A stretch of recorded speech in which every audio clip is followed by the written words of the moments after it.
At my wedding reception, my mother-in-law, Diane, took the microphone and announced, "I canceled your honeymoon. My son should spend that money on me." I laughed at first, thinking it was a joke, but then I checked my bank account and saw it was empty. My husband's next words made her regret everything. I knew Diane didn't like me, but I never thought she'd ruin my marriage before it even started. It was my wedding day, one of the happiest days of my life, until she grabbed the mic and made an announcement that shocked everyone. I still remember her smirk, like she enjoyed causing trouble. She tapped the mic, got everyone's attention, and said in a smug tone, "I have a surprise for the bride and groom. I canceled their honeymoon because my son deserves better. Why waste money on a trip when he has responsibilities? That money should go to family, to me." The room went silent. I laughed nervously, thinking it was a joke, but she kept talking. She looked right at me, her smile growing wider. I felt sick. I glanced at my husband, Jake, expecting him to be as shocked as I was, but he just stared at his mother, his jaw tight and his hands gripping the table. I knew then this wasn't a joke. My heart raced. I grabbed my phone under the table and checked my bank account. My hands shook as I logged in. The honeymoon fund was gone, every single dollar. The money we saved, the wedding gifts, all of it was gone. My vision blurred, and my hands turned cold. I whispered to Jake, "Tell me this isn't real." He checked his account and said, "My account is empty too." Diane stood there, waiting for applause like she'd done something great. I wanted to scream or throw my drink at her, but before I could react, Jake stood up. What he said next made Diane regret everything. I felt the blood drain from my face, my hands were icy, and my stomach twisted. Our honeymoon fund, thousands of dollars, was gone. Jake gripped his phone so hard I thought it might break. His face was unreadable, but his silence sent chills down my spine. Diane stood there, basking in the attention. She looked proud of herself. Then Jake stood up, and the way he looked at her, I'd never seen him like that before. His jaw was clenched, and his expression was sharp. "Mom," he said calmly, "what did you do?"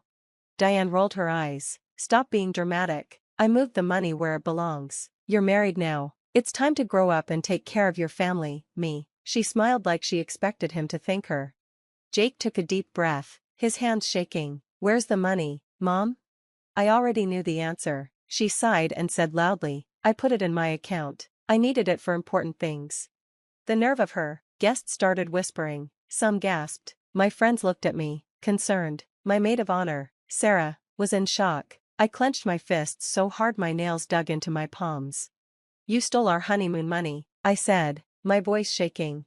Diane laughed. "Stole? Don't be dramatic. You're married now. That money should go to your husband's responsibilities, like supporting his mother. I raised him. I deserve it." I was so angry I could barely breathe. Jake, however, stayed calm. He sat down, leaned forward, and said, "Mom, tell me exactly what you spent our money on." Diane smiled like she'd won. "Well, I paid off some credit card bills, put a deposit on a new car, that luxury SUV I've wanted, and booked myself a cruise. I even got the penthouse suite." She said it so casually, like stealing our honeymoon was no big deal.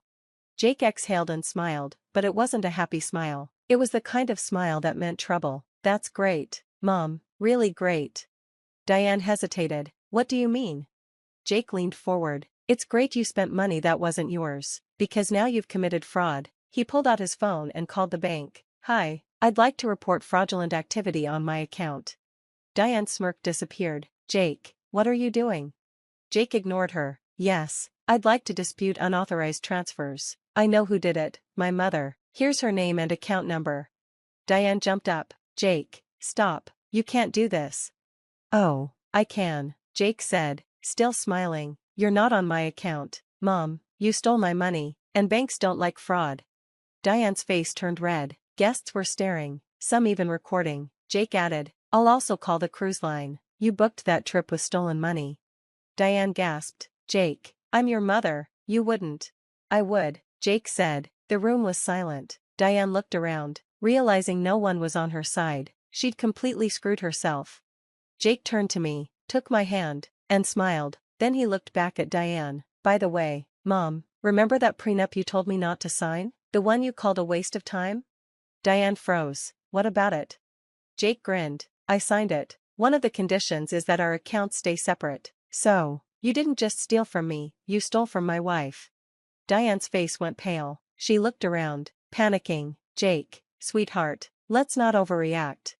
But Jake was done. He put the bank rep on speaker. Sir, we've flagged the unauthorized transfers. We'll reverse the charges and notify authorities. Legal action may be taken. Diane screamed. No, Jake, fix this. Jake just smiled. You did this to yourself, Mom. I'll make sure you don't get arrested, yet, Jake said with a smirk. But the money? That's gone. You won't see a single cent of it. I watched as Diane's face turned red with anger, but what she did next shocked everyone. With a crazy look in her eyes, she turned to me and yelled, "This is your fault. You turned my son against me. He would never do this before you came along." I stayed calm and said, "I didn't make you steal from us. You did that on your own." Diane looked around the room, hoping someone would support her, but everyone just stared at her in disgust. Then, suddenly, she smiled, a creepy, slow smile. "Fine," she said sweetly, "if I can't have the money, neither can you."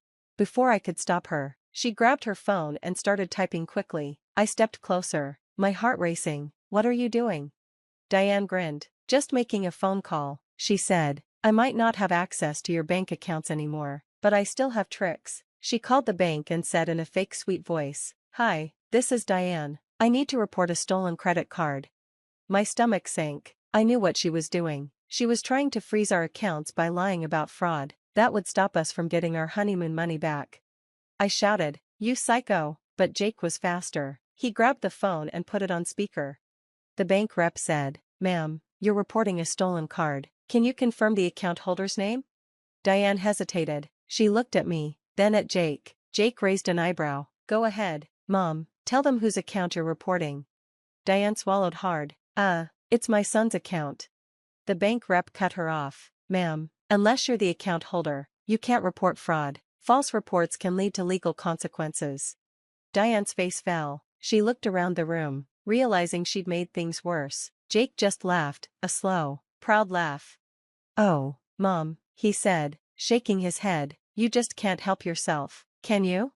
Diane's face turned red. She was shaking. Before she could say anything, her phone buzzed. She looked at it and went pale.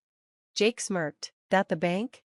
She didn't answer. She didn't have to, because a family friend, who happened to be a lawyer, stood up and said, "Diane, you know I'm a lawyer, right? What you just did was attempted fraud. You did it in front of 50 people.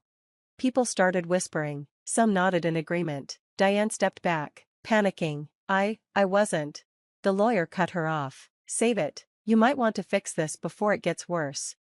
Diane turned to Jake, pleading, "Jake, you're not really going to let them do this to me, are you?" Jake looked at her for a long moment, then smiled. "You did this to yourself." Diane cried, "Jake, please." But Jake just shrugged. "Enjoy your new vacation, Mom. It might not be a cruise, but jail cells have a nice view." Diane's face crumpled. She finally realized she had lost. She stood there, frozen, her face was pale, and her hands were shaking. She had lost control, but she wasn't done. "Oh, come on," she said, forcing a laugh. "This is ridiculous. Are you really going to ruin your wedding day over a little misunderstanding?" I'd had enough. I stepped forward and said, "A misunderstanding? You stole our honeymoon money, spent it on yourself, and then tried to commit fraud in front of everyone. That's not a misunderstanding, that's a crime." Diane's fake smile twitched. I wasn't finished. "You act like we owe you something, like your son's money is yours. But guess what, Diane? It's not."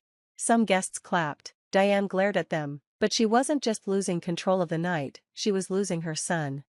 Jake said, "Mom, it's time I tell you something I've been holding back. I've been done with you for a long time. I only stayed in touch because I thought you could change. But you can't. After tonight, I'm cutting you off."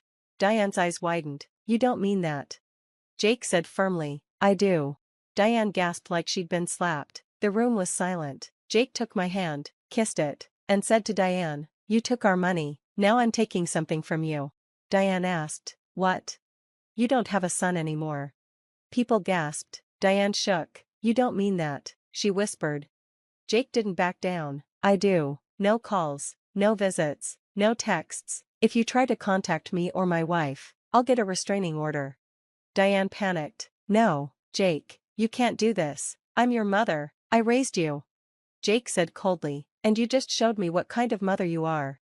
Diane lost it. She screamed, a loud, angry scream, and stomped her foot like a child throwing a tantrum. "You ungrateful." Jake grabbed my hand and said, "Come on, let's enjoy the rest of our wedding." We walked away, leaving Diane humiliated and alone. The next day, the bank reversed the transactions. Every dollar Diane stole was returned to us. Her car deposit was cancelled, her cruise was gone, and her accounts were frozen. The bank flagged her for fraud, and she couldn't touch her money for weeks. The police even warned her that further theft would lead to charges. She became an outcast. Friends and family cut her off. Even some relatives disowned her. But the final blow? 3 months later, Jake and I went on our honeymoon, a first-class trip to Greece, paid for by wedding guests who hated Diane so much they sent us extra money just to spite her. We posted photos, and Diane saw every one. According to Jake's cousin, she cried for weeks. Diane lost everything, her son, her reputation, and her control, and she did it to herself. Jake and I, on the other hand, are happier than ever. We're building a life free from her toxicity, and we have no regrets, because the best revenge is living well. And Diane? She'll have to live with the consequences of her actions, forever.